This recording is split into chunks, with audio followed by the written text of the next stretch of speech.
Welcome to the Seniors Flourish podcast, where it's all about helping occupational therapy practitioners working with older adults be the best they can be. And now your host, Mandy Chamberlain.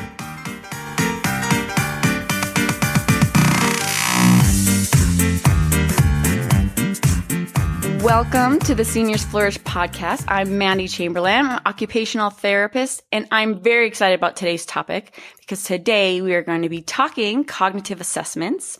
And my guest today is Simon Carson. He's an occupational therapist, and Heather Cole. She's a speech language pathologist.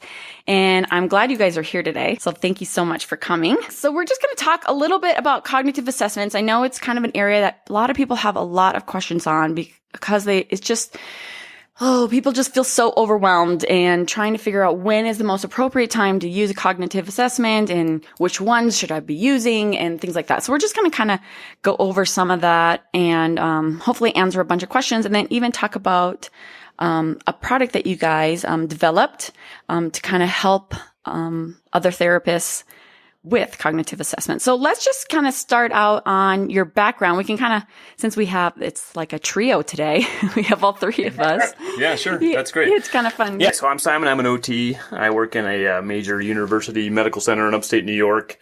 I've been an OT since 2001, working in various settings from acute rehab through outpatient, dabbling with different diagnoses. I spent a lot of time working with the spinal cord injury population. And then, I'd say probably 6 or 7 years ago, we, as part of this program at the hospital where we work, started to develop an outpatient cognitive rehab program that was interdisciplinary. So for the last 5 or 6 years, we've spent a lot of time working with cognitive rehab, looking at cognitive assessments, looking at, function versus some of the traditional cognitive assessments that we'll get into. But so I actually oversee the OT department where I work. And so cognitive assessment certainly is a big topic, whether it's acute care, ED, ICUs, through rehab and into outpatient and home care. So, okay. So that's where I'm at. How about you, Heather? Why don't you give a little background on you?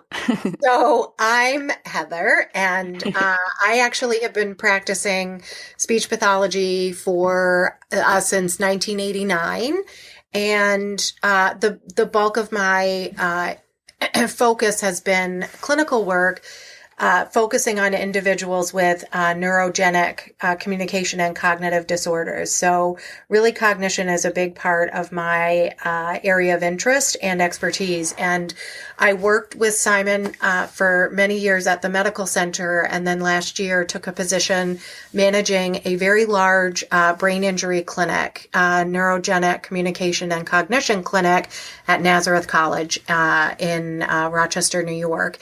And so now my primary responsibilities are teaching and supervising students, and as well teaching in the areas of adult language, dementia, and cognitive dysfunction as it relates to all of those areas. So, and I do think, as you alluded to earlier, it is, it's often an area that seems very overwhelming, I think, and particularly when you're first starting.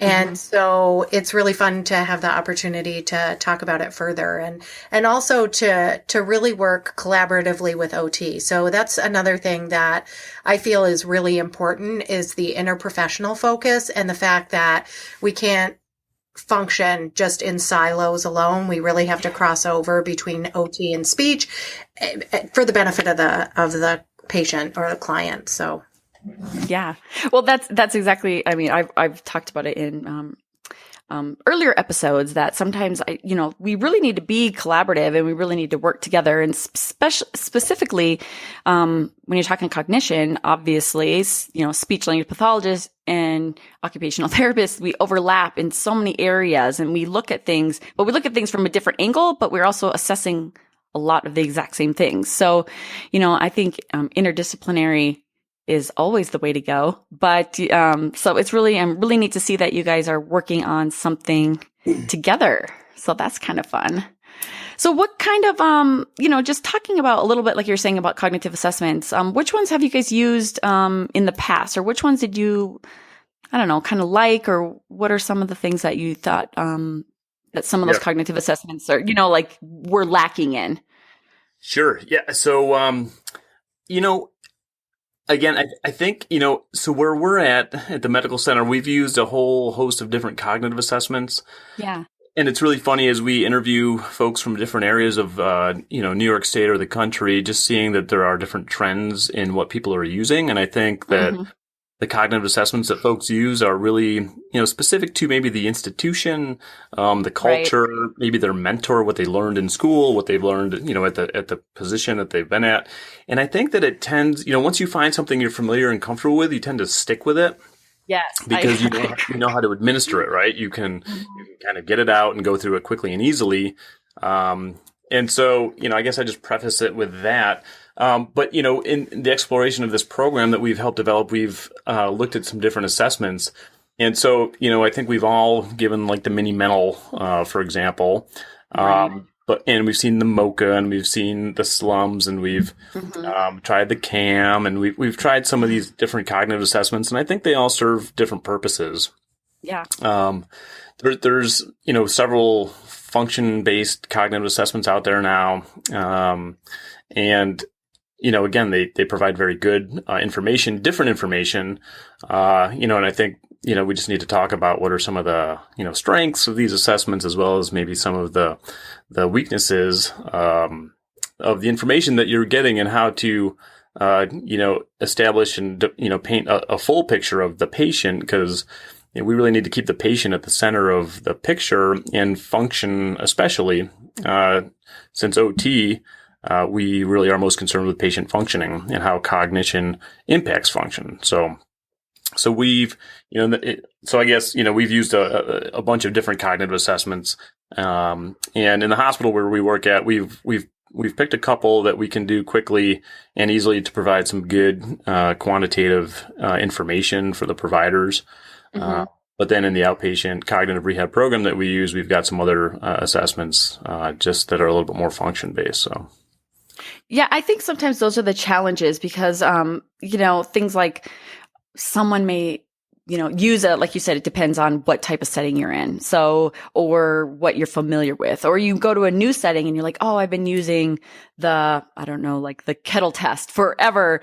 But then you go to the new setting and they're like, I don't want to buy a kettle. I don't want to purchase the, cognitive performance test. I don't want to spend the, $300 or whatever for that CPT or whatever it is. And so then people are trying to figure out, well, that's what I'm familiar with. And then they're trying to use something else. And then it's like, well, how do I interpret these results, or how do these results translate, like you said, from an OT standpoint specifically, function, doing the MOCA, does it give some great information? Okay. Yeah. But it's not a performance-based test. You're not, multitasking or, those types of things. So I think sometimes it's really limited. And then, I don't know, I think personally, I know of people saying things like, well, we have really good observation skills and our clinical, experience, which there's something to be said about that. I do think, but using those objective measures is really important for lots of things, including reimbursement, but also for, like family members or, physicians. They all like numbers and they like saying this is the area that they're having problems in, not always just an observation. Do you guys find that at all? Do you see that? Or is it kind of different, like in a big facility where you have lots of options? Do you know what I'm saying? I think that that's true. And I think one of the things that, especially when you're a newer clinician, you grab the tool before you think about what it is you're really trying to measure. Right. So I think that's often a challenge is being able to say, really, why am I giving this assessment? What information am I specifically looking for? And I think we have seen in the literature base that it really is critical to give some standardized measures where you can compare someone to the the population so that you're able to really express where a person falls. And so I know that oftentimes people, and myself included, I used to think it would be great to pull certain aspects of different tests and put them together in my own little battery and say, well, look at me. I've got this thing that, this assessment I put together and it's going to cover all the areas I want. But then the results aren't valid. You can't look at that across, the average population or a normative sample. So I think that's where standardized testing is important. And then really being able to pull out the measures that you're looking for. So I know when in speech, we give the cognitive linguistic quick test a lot, and we're looking at different cognitive domains. But then how does a person, do on, let's say, a symbol cancellation task? So that's something that OT would look at too, right? Yep. And then are they planning? Are they looking at something ahead of time? Are they doing things in a systematic order? Are they random? Are they impulsive? So, these are some of the parameters that we really started to look at to pull out of a standardized measure more the qualitative pieces of information. And that's what sort of led us into, looking at what do we like about some of the more familiar assessments, but what's lacking. So. Yeah. There's that. No, that's exactly right. I feel like that it's just sometimes you just feel like there's so many options when you're at different, like I said, a facility that, let's say, doesn't have a good, like they have a standard and they're like, use whatever you want. And people are like, oh my gosh, there's so many options and trying to figure out. So I think you're exactly right, Heather, knowing exactly what information do you want to get out of the assessment and how do you use that to, create goals and have a good plan of care and increase that independence level for our patients, For sure. So what would you say, in general, I guess, I like I said before, I kind of really love the interdisciplinary approach to your guys' product that we're going to be talking about in a little bit. But how would you guys say, what would you say about OTs and speech therapists? How does that differentiate on approaches to cognitive testing? Sure. Yeah. Good question, right? And this is something that we are always talking about, and in our cognitive rehab program, as well as, as we're looking at, our assessments that we created, we're always talking about the roles. And so, I think from an OT standpoint, we come back to our roots, OT is all about function, and we really need to look at our patients through a functional lens and look to see how their cognitive abilities or cognitive impairments are impacting function. And so I think that's one of the difficulties of doing one of the more kind of static traditional cognitive assessments on a patient. Yeah, you get some good information about cognition, but you don't really get any information on function. And so I think having, the cognitive piece along with the functional piece is just really important. And I think from cognitive an intervention standpoint, we really talk a lot about, cognitive whether you call it a cognitive prosthetic or, some kind of adaptation or compensatory strategy, OTs are always, modifying and adapting the environment, so that patients can be more independent. We use tools, we use, pieces of equipment and devices. And from a cognitive standpoint, especially these days where there's a lot of really great technology out there, OTs are really fitting nicely into, a cognitive approach because we have so many different ways to help people be more functional. So, and certainly from a speech standpoint, Heather, we've had these conversations, time and time again. I think too, when we start to look at recovery, so or someone, an older adult with early onset Alzheimer's disease or dementia. So, I think that we really need to be aligned in terms of how we're targeting our treatment, because we're really doing someone a disservice if we're looking at how to ideally construct and address cognitive impairments. And if speech is doing one thing and OT is doing another, then we're really working at cross purposes. And what does that do at a cortical level of engagement? What are we doing and training the brain to do, right? So we say the brain gets better at what the brain does. So in speech, if we're not aligned with the end functional goal that OT is working on, because that's the client's goal, then we're really doing, the patient a disservice and their family. So I think when we work collectively and look at environmental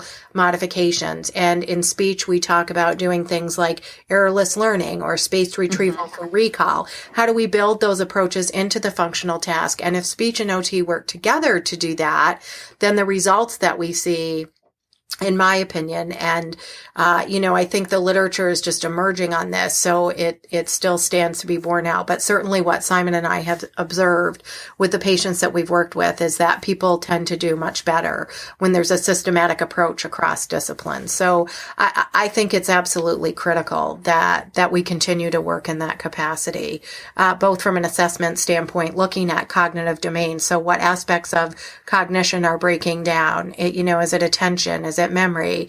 Is it executive function? Is it all of the above? How does that affect their communication, their speaking, their reading, their listening? And then how does it affect their ability to really function in their daily life? And how do we want to set that up from a treatment standpoint to make sure that we're doing things systematically? Yeah. And if we keep the patient at the center of the picture, the patient drives the treatment plan, right? And so therefore some of these silos and some of the walls that have been up can come down, and we can work together as a team. And, I think it takes, a therapist or a team who, know their own strengths, who also know their own weaknesses, who can then, step up to the table and join together with other team members to make the best approach for that patient. Because certainly there are patients where, maybe the speech pathologist can better address, one certain, set of cognitive skills, and the OT will work on something else. So I think it's that, that conversation, that handoff that has to occur, that constant communication about the approach and involving the patient, in those conversations. Yeah, I couldn't, of course, agree more. I think one of my biggest challenges that I've seen, like clinically, I'm not currently in home health, but I did home health for a number of years, and I found that was kind of one of the most challenging place to have that carryover, like you were talking about, making sure, like, speech and OT and actually physical therapy, that we're all, the environment's modified how we feel it should be to make it them, as independent and functional as they can, but also that we're all cueing, the same way. Right. And in the same frequency and that type of thing. Cause I really feel like if you are not assessing cognition, and then having the whole team on board and understanding kind of what is, what's the game plan, then you have one discipline, like not knowing, they're just saying, oh, you're just kind of shooting in the wind. You're giving, I'm trying to think of an example where you're like, practicing. Well, that's not, maybe new learning may not be in there, what's appropriate for them. So then you're like, okay, then they'll just start throwing out everything that they feel like they should do. They start putting up, signs up and using visual cues, or, like they're doing gestures and, and tons of verbal cueing or hand over hand when it probably isn't necessarily appropriate. But like you said, if everybody can be on board, because our goal obviously is, the patient, but I find it, certain settings are definitely harder. I think, home health is one of them, because you're not working as closely with your coworkers, and it actually does take extra effort to like make those phone calls and say like, hey, this is what I found, and this is what, we should probably be working on as a team. So, but I think it's, magical that when in those situations, like you said, you can kind of find what your strengths are and what your teammate or coworkers' strengths are, and then figure out what we need to do in order to, help our patients succeed. Yeah, exactly. And I think, each team kind of has to figure that out, on their own. Each team kind of takes on their own personality and goes through those stages of team, development. We've given some talks at some national conferences, and we've talked to a lot of different folks, on our cognitive rehab program, as well as some of the, the apps that we've developed, and we get a lot of questions about our team and our team dynamics, and how do the team, members come together and work so well together like this, and maybe their example is in our institution, there's this big kind of, speech versus OT, who owns cognition, these turf wars. And I think it's just it's a step back. We're we're keeping the wrong sites in focus, we need to, kind of reevaluate that a little bit. So, yeah, and the communication piece as well, so we're fortunate in our setting that we've got OTs and speech pathologists in the same setting, but we do have some clinicians who are off-site, and I think finding that right communication balance can be certainly challenging.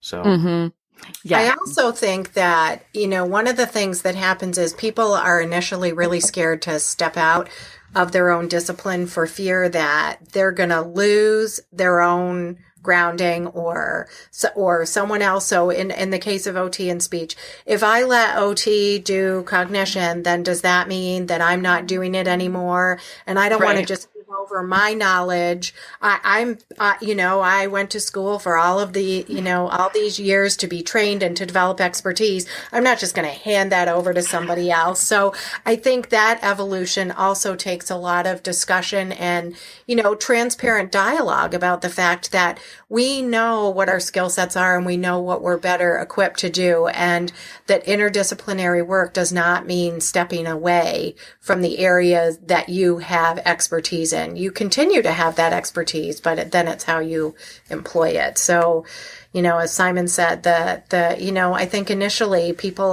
want to stay in their own corners because it's familiar and you don't want to give that up. So.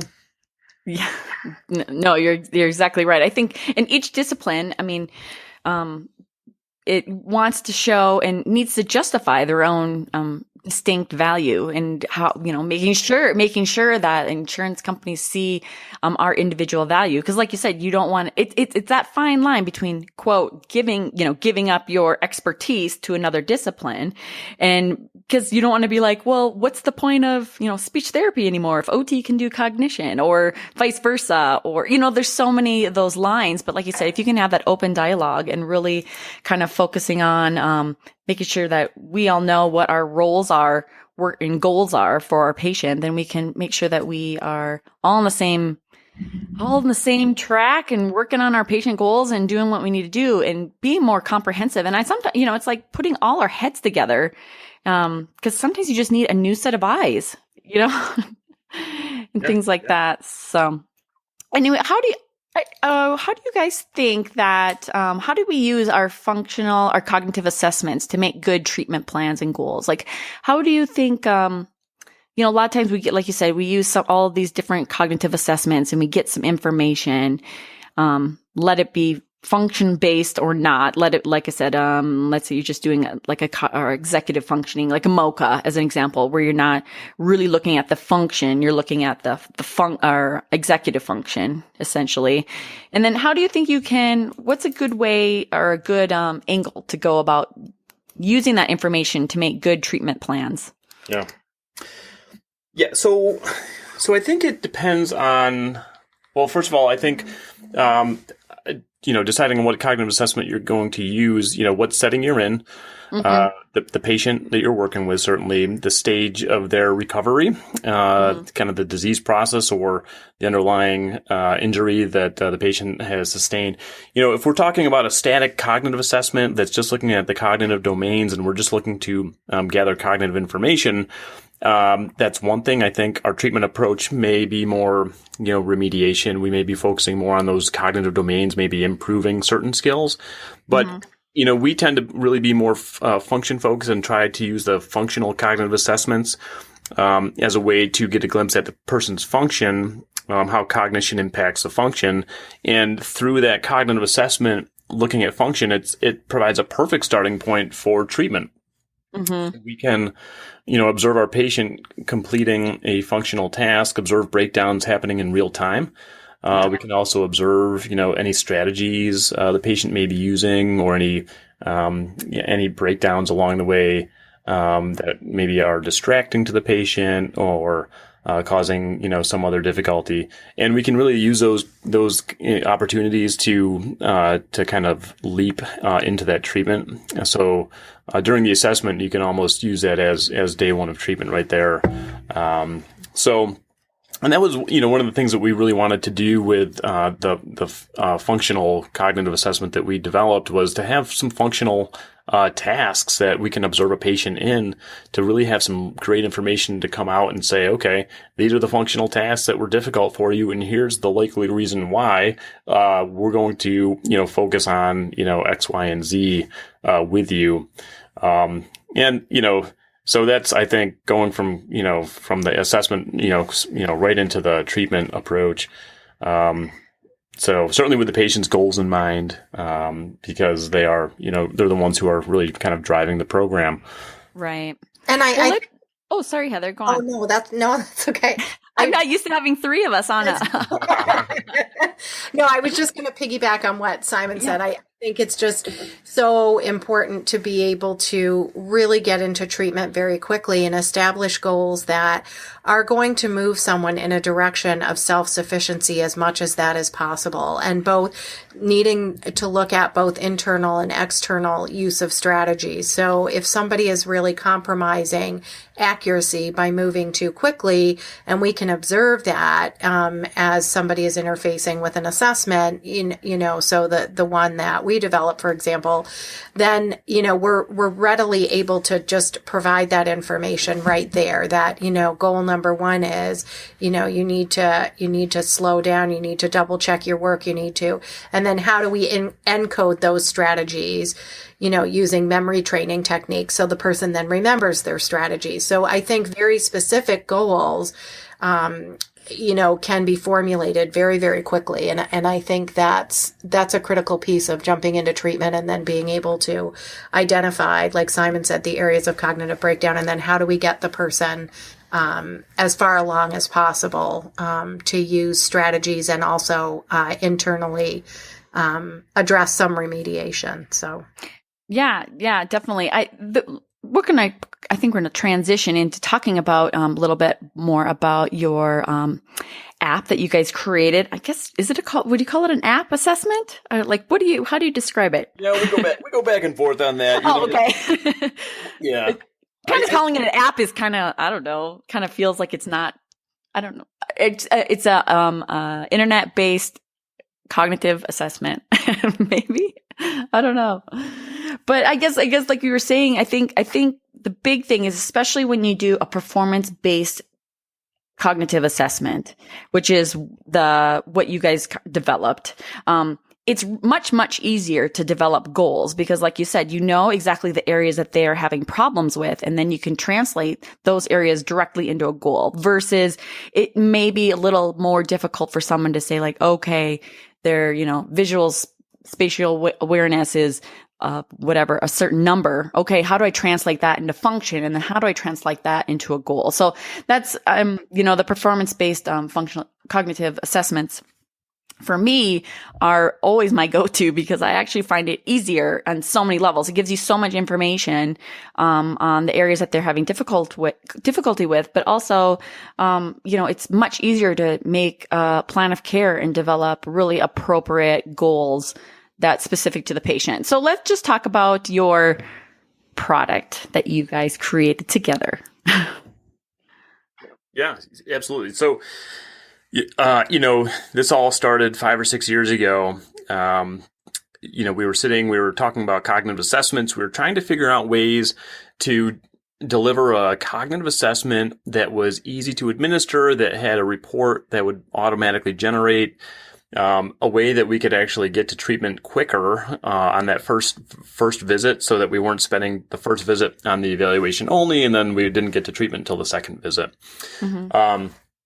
And in talking about this, as Heather said before, there were certain parts of cognitive assessments which we really liked, and then certain parts that we didn't necessarily care for. So our goal was to try to assemble a cognitive assessment that looked not only at the cognitive domains, but also at functional tasks. So we set out to develop kind of this all-inclusive assessment, which we ended up breaking into two separate apps or evaluations.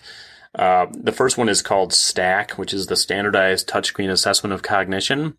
And the second one is the Functional Standardized Touchscreen Assessment of Cognition, or F-STAC. The first one, STAC, is much more like a static cognitive assessment. It looks at cognitive domains. the subtests included in that assessment feel very familiar. Trails B, letter cancellation, some, auditory attention, visual attention, and memory as well. And our second one is totally function-based. So it's all functional tasks.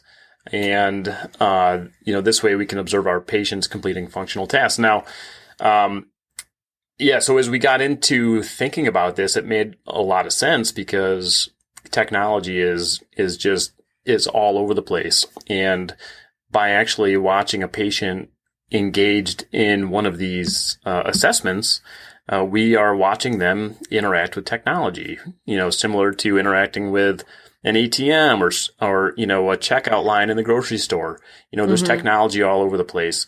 And so we can sit back, we can observe a patient interact in real time. They're engaged in the assessment. It's not like the therapist is administering an assessment and the patient is waiting for the therapist. The patient actually kind of drives that assessment.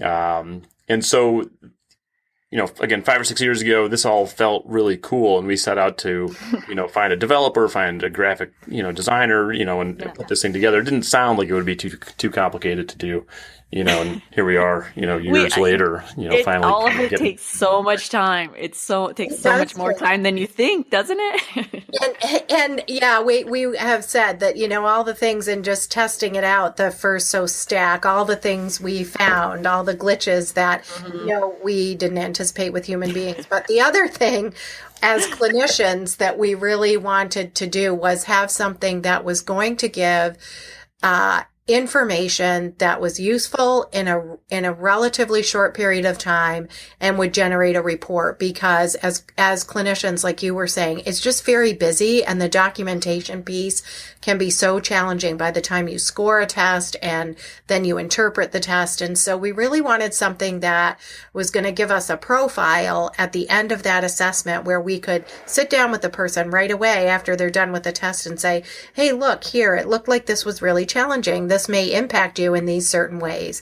And to be able to do that makes the assessment visit much more efficient, because then you can start to develop goals and right away. So, and then you're not spending tons of time on the report because it's right there and generated for you. So would you guys maybe kind of go through like how the test kind of works and what you're kind of, what are some parts of the test?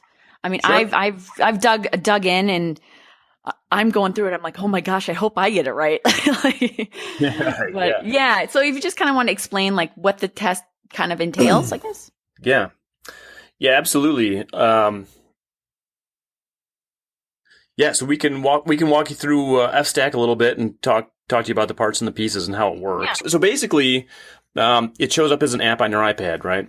And as a clinician, you open the app and you fill out 2 screens. So you basically fill out information about your patient, name, date of birth, diagnosis, that sort of thing. We also look at the familiarity of somebody's with an iPad. So, if somebody has seen and worked with an iPad or an iPhone before, chances are they may be a little bit quicker. So we take some patient information. We also have the provider information in there because that's what kind of generates the heading of the report. And then essentially after some brief instructions, we turn the iPad over to the patient, in which they watch a 1.5-minute training video. It's more about what they're going to expect to see.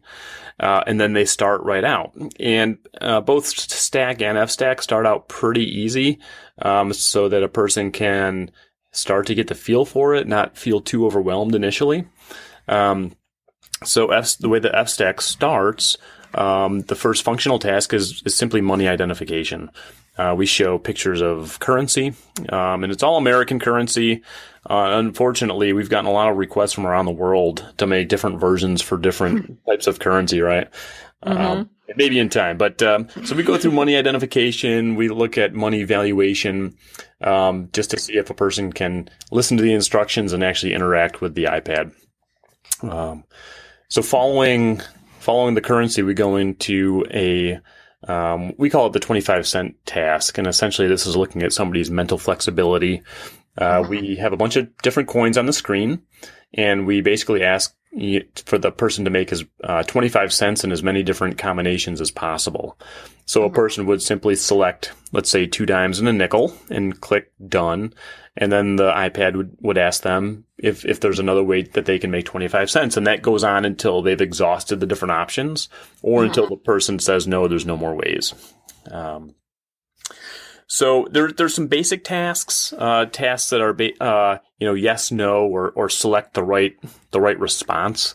So for example, there's which is the better deal? We show 2 different bags of dog food, different weights and different prices, and the person has to figure out in their head which is the better unit price.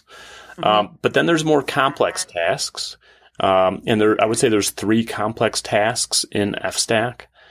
There is grocery shopping, medication management, and then there's a bill pay over the phone. And each of these tasks take a little bit of time and demands a little bit more from the patient or the person taking the test. And we've also included distractions, and we've tried to make them real life distractions. That was actually one of the things I really liked about it. Yeah. So how often are you, let's say you're walking through the supermarket and your phone, your text message, goes off and it distracts you, right? It takes your attention away from what you're doing and it draws your attention to your phone. And so we've included those to see and observe how the patients do with distractions. Can they come back to their task and pick up right where they left off, or does it take them a little bit longer to switch gears and, shift attention back and figure out where they were? So, yeah, so I think there's about 14 tasks. Some of the tasks are broken down into multiple parts. I can certainly go into more detail if you feel that would be beneficial. Well, how long does the test typically take, like an average person? So if somebody is flying through it and doing it really, really quickly, 15 minutes. Okay. And then, we've seen ranges, 15 minutes to 25 minutes to 30 minutes. So, and then somebody who's moving very slowly may take a little longer than that. Right. But it's not an hour and it's not an hour and a half typically. So, well, yeah. And that was there's a couple things I really liked about it. One, obviously it's, typically, doing activities that they typically are going to be doing anyway. Like you said, grocery shopping, counting money, bill pay, medication management, that kind of thing. But so that was one thing I really liked about it. Second thing I really liked about it is that it didn't take very long. And which, some of these cognitive assessments really take up a lot of time. And so trying to get as much information in a shorter period of time, or especially depending on what setting you're in, you don't have a lot of time with the patient. And so you're trying, I really like that it wasn't like an hour-long assessment in general. And then the other thing I actually really liked about it is that it's kind of hands off from a therapist standpoint. So there's pluses and minuses to that. But what I really liked is that you're not, as a therapist, not going to be like over cueing them or, you're just letting them do the assessment. There's no, the inner rater reliability is going to be really pretty good on an assessment like that, I would think, versus one where you have to, cue them to the next thing if they aren't doing it correctly, or, making sure that you're doing it in the cueing hierarchy or something like that. And like, am I doing it right? It's kind of just letting the patient go through the assessment. Does that sound about right? Yes. And that for STAC, the initial assessment that we developed, we really wanted something, where the built-in, when you have to generate something within 1 minute, it's always 1 minute, right? So as you said, the inner rater reliability is really very high. And then speed of processing and being able to measure some of those things. So yes, I think that's absolutely true. And I think the fact that now on the iPad, you can actually observe what someone is doing, and you can do things like if you need to cue someone to help them, then at the end of the assessment, you can indicate how much assistance you gave them. So, you're really comparing the person against themselves on F-STAC. How are they doing? Right. And then, so if you feel the need to do that, you can certainly adapt the test to incorporate some of that. Yeah, those are the things that are actually super, I think, helpful for therapists. And then the other thing, honestly, is that it doesn't cost a lot.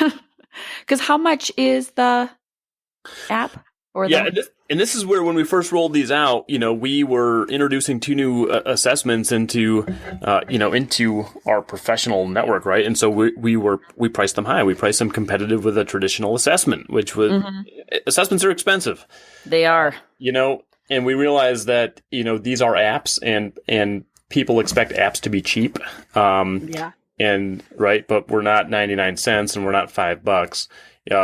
So these are between $20 and $30. I think STAC is at $25, and I think F-STAC is $30 right now.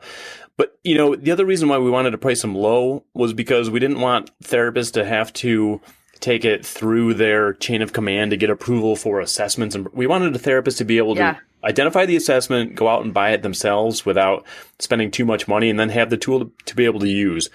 And these aren't subscription assessments. You buy them, you buy them once and you use them forever. You're not paying an annual fee for, you're not paying a per run use, which again, a lot of other assessments you have to pay that way, especially electronic assessments. So. Yeah. And I actually feel like, people always, reach out to me and ask about what kind of cognitive assessments I like and that kind of thing. But it's hard because you make recommendations, but they're like, well, my facility is not going to pay X amount of dollars for that or this or that. So I actually really like that, and that it's portable. Like you can literally, put it on your iPad and take it in, spend your $30, and you can get a lot of information and really help with goal planning and seeing where the patient's deficits really are just so easily. And I think that's what people are really looking for, something easy and reliable and kind of, just trying to make the best goals that we can. And so it just gives them really, really good information. So what kind of, have you guys been doing is there any current research on it, or how are you kind of validating that? Or is it just, what's that process like? Yeah. I'm sure that's a process. So when we developed and rolled STAC out, we collect normative data on about 190 people, because those tasks, they're cognitive tests, right? They're little mini subtests, and because they were on an iPad, we didn't know how people will do. So it was really important for us to have normative data and then some research to back that one up. F-STAC was a little bit different because these are functional tasks. So as an OT, I'm really concerned with function. If a person can sort their pill box, and if they can't sort their pill box, to me, it's a pass or fail sort of thing. Yeah. And so we did collect some preliminary normative data on some of the subtests. For example, that mental flexibility piece, the 25 cent, we wanted to know, does everybody get the full 5 out of 5? Or do most people get 4 or 3? What's normal there? And we collected some normative data there. And we've got some projects going on, universities in Boston. We're also in talks with some neuropsychologists out in California. So the folks in Boston are going to be collecting more robust normative data for us, as well as look at the usability of the assessment in general, so that if there are some little quirks, that the bigger, broader population is finding, that we can address those. And then we want to certainly look at the cognitive domains at the end of the assessment and see if those domains actually kind of hold up against a traditional neuropsychological assessment or another, reliable and valid cognitive assessment. So those projects are in the works. And, again, we just rolled this out, about 5 or 6 months ago. We've had a lot of interest just because of it's a functional cognitive assessment, which seems to be a pretty hot topic these days. It is. And we're always open to more projects. So as folks approach us and say, hey, this is really cool, could we set up some kind of study or project? And our answer is usually always yes, right? Yeah, gathering as much information as you can. And so who are you typically, what's your typical clientele then that you've been using this with? Is it, like you said, neurological specifically, or? So yes, I would say that the primary individuals that we've given it to are people with neurologic impairment, acquired neurologic impairment, but also degenerative disease. So dementia, also individuals with MS and Parkinson's that have more neurogenic degenerative diseases, where we're really wanting to look at, can someone manage these tasks at home and how much help do they need? Medication management is such a key one, and it is always so hard to assess that. So, yes, that's one that we just really wanted to get a handle on in terms of, can someone read a label and can they fill up their pill box, and what does that look like? So, yes, I would say for the most part, the majority of the population has been acquired neurological disorders and or degenerative diseases. For STAC, the initial assessment that we developed, we use that on individuals from adolescents all the way up through older adult geriatric population, because we see people with concussion and mild brain injury. So for those individuals, we'd be using, the STAC as well as F-STAC. But for F-STAC, really primarily people who are having any difficulties managing functional tasks in their daily lives.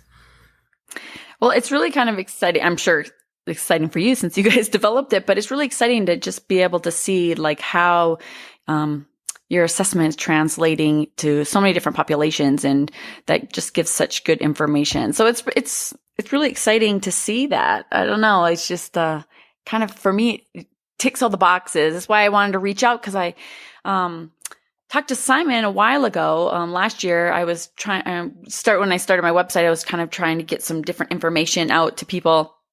And then it kind of transitioned to more of an educational type of website for occupational therapy practitioners versus kind of just more of a blog where I'm just kind of like, reviewing information or reviewing products and that kind of thing.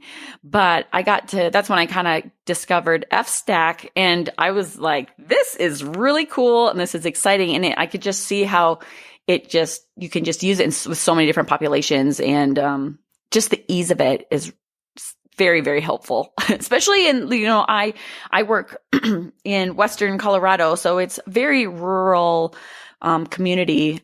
So you don't have tons of resources, or you're really working independently on your own. Like if you're doing home health or even some of the hospital facilities, you only might have one or two occupational therapy practitioners that work there. So it's really just kind of neat to have something that you can use independently and get some really, really good information and make some really good goals for your patients. So it's exciting to see the developments of all that. Yeah. Thank you. It's been a really fun project to, work on this along with Heather. It kind of feels like we're, exploring some new territory with the iPad, using the iPad as a tool for a cognitive assessment. So, I think it's, it can be uncomfortable for some folks. And I would say for anyone with any, questions, we're certainly always available to talk to people, about the apps and the assessments and provide samples of the reports. It's, again, it's been a lot of fun. And I think, like you said, it's easy to administer, where a lot of the other functional assessments, I think just the simple kind of setup and tackling the assessment can be a barrier. It can feel overwhelming. So, again, we wanted to make something that, like you said, was easy, portable, and folks could just download it and use it, within 5 minutes, basically. So, yeah. It's super exciting, and it's fun to see how that will kind of play out. But I will add Heather and Simon's website, Cognitive Innovations, in the show notes. And then I'll also kind of put a link to the apps if you guys want to check those out. Anything else you guys want to add before we close on this topic? No, I just really appreciate you, inviting us to, participate in the podcast. I think podcast is a great idea for sharing information. You don't have to read it. You can drive in your car and listen to therapy content. So I think thank you for, developing this really cool podcast. Well, thanks for being on it. Thank you so much again to Simon and Heather for talking about cognitive assessments with me today and sharing about their new app, the F-STAC. And Also, what I really want to challenge everyone on listening to this is making sure that we are picking the right cognitive assessments, that we're actually doing cognitive assessments to gather that objective information. And then just, making sure that we're using those to create really client-centered goals and help our clients to succeed. So until next time, I'll talk to you later. And thanks so much for listening. If you are an occupational therapy practitioner that enjoyed today's podcast, I invite you to check out the Learning Lab at seniorsflourish.com/Learning Lab. The Learning Lab is the essential resource for OT practitioners working with older adults looking for more treatment ideas, support, and resources to be the best they can be. So whether you're struggling to find evidence-based treatment ideas, you don't have time to research for resources or patient diagnoses, or are even looking for ways to earn more professional development units, then the Learning Lab can help you become a more effective and efficient practitioner. With weekly educational videos, a huge resource and handout list, a bi-monthly journal club where you can earn professional development units, a supportive community forum, and even some exclusive member-only bonuses, the Learning Lab is the perfect place to help you be the best OT practitioner you can be. It's like having your own OT help desk. So check it out at seniorsflourish.com/Learning Lab. Thanks for listening.